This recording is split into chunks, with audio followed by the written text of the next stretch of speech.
Got a question for you, YouTube. What was your favorite toy growing up? Oh man, I had a bunch of them. Let's see, I had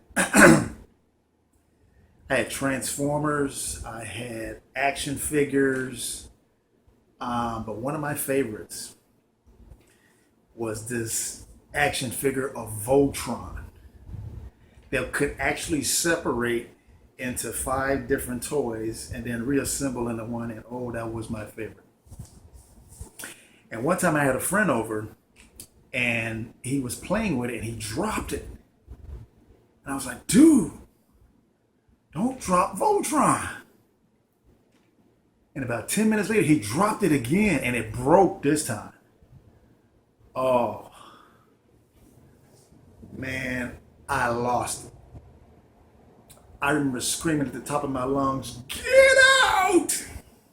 Because I was hot. And his mom was in the kitchen with my mom, and she came in there. And she's like, "Oh, don't worry. I'll get you another one. I'll get you another one." And she did. But man, I'm still pretty much the same, even today. Um, for instance, if I were to trust you enough to give you the keys to my place, and I went out of town, and you threw a big party, and like TV, it got out of control, and you guys created a horrific mess. Somebody had better clean that up. I don't care who it is, but somebody had better clean that up. Now, that may sound kind of mean spirited, maybe, but I'm okay with it because you know what? God's the same way. See, with God, when you break something or make a mess, somebody needs to clean it up. And I made quite a few messes during my lifetime. Some little ones, some big ones, and they need to be cleaned up. I've broken a lot of God's stuff, in a sense. And with God, you got to pay. And unlike in our society, you can't get a fancy lawyer to, get you out of it. No, somebody's paying.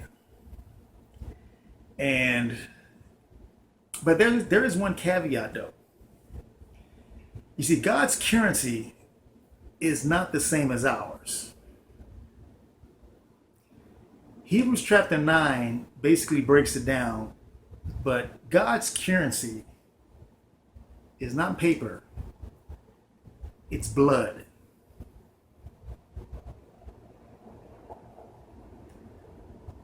Now, when you think about it, there's not much, blood is very, very valuable.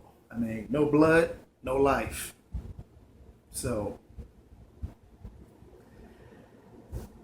that's God's currency. So, when things are messed up, that's what it takes to clean it up. And let me tell you, I got a lot of cleaning up to do. Um, but God embodies justice, so somebody's got to deal with that. And pretty much it's going to be me until a brave individual named Jesus decided, you know what? No, I got that straight. And he picked up my check. And it was an expensive check. And again, God's currency is blood. So it cost him a lot of blood. And in fact, the night that, Jesus was arrested, a bunch of soldiers, they showed up to take him in. And Peter whips out his sword. He's like, no, not tonight. Now, of course, Peter was going to get done in because he was vastly outnumbered. But Jesus stopped him. He was like, no, Peter. Saved his life, really. And he said something that honestly just blows my mind. In Matthew 26, he looked at his guys and he said, look, guys, if I didn't want to do this, I've got 12, I'm sorry, more than 12 legions of angels ready to come down here, lay waste to everybody, and take me home anytime I want. Jesus had a choice. But again, understanding that somebody's got to clean up my mess, if he didn't do it, I was going to do it. So he decided he'd do it. And following that, he was lied on, he was spit on, he was punched, he was whipped, a myriad of other things, and then finally crucified, meaning nails in his wrists and his feet. And what really gets me is the fact that every step of the way, in the back of his mind, I wonder how many times did he think, you know what, enough is enough. Let's call it off. Hey, come get me, I'm done. This guy just punched me in the face, I'm out. This guy has whipped me in the back, no more. But also in the back of his mind, it's either going to be him or me.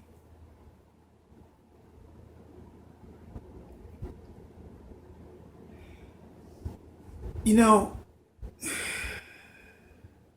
there's a lot of reasons why I follow God, but there is none bigger than this one.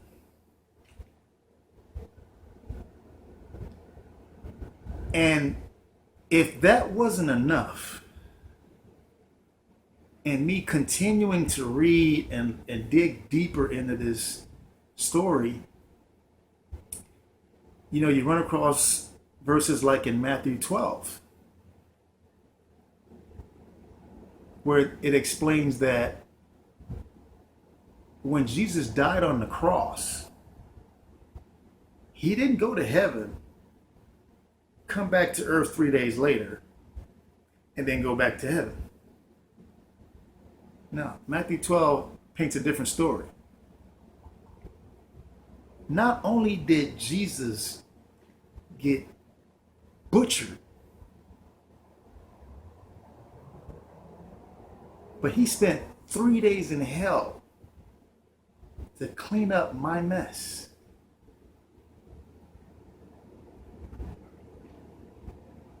Now that is a lot to wrap your mind around. And to be honest, the English language doesn't have the words. I mean, there are no adjectives to give this story justice.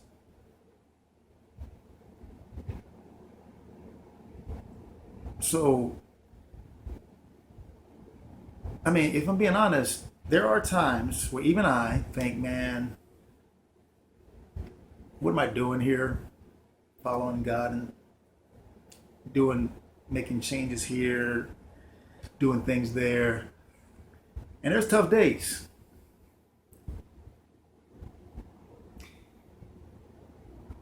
But then I read about this guy who had every reason to quit and didn't. So, with me, following God is the only option. I mean, I can't look at somebody that committed to me and walk the other way. I'm just not wired that way. I'm not. I couldn't if I wanted to. So, folks, this is why I follow God. And every day is not a good day, but as long as I understand what happened 2,000 years ago,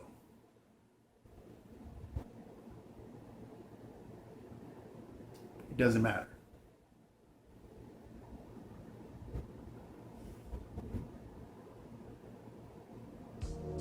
I've gotta take a little time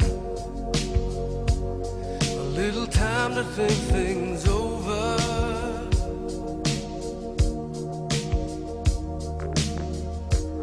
I better read between the lines in case I need it when I'm older.